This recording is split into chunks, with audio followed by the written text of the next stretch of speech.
সখা রাই সেজে রাইকে মিলিয়েছিল, যেটা সুবল মিলন লীলা হলে অনেক কীর্তনিয়ার মুখে আপনারা শুনে থাকবেন, সেটা এখানে বলা যাবে না। সেই সুবল রাই হয়ে রাইকে মিলিয়েছিল বলে আর সুবল রন্ধনশালায় বসেছিল রাধারানীকে নিজের সুবল বেশ ধারণ করিয়ে রাধা কুণ্ড তীরে পাঠিয়েছিল আমার প্রাণ গোবিন্দের সঙ্গে মিলন করাতে।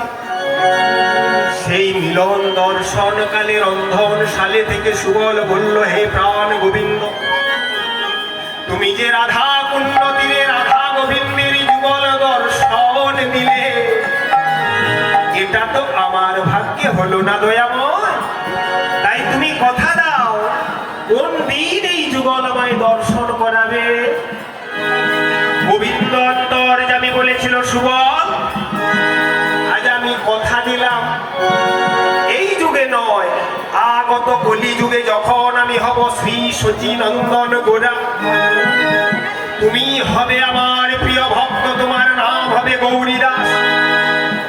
আর তোমার অঙ্গনে যেদিন আমি যাব, সেদিন তুমি বলি যুগল রূপে দর্শন পাবে।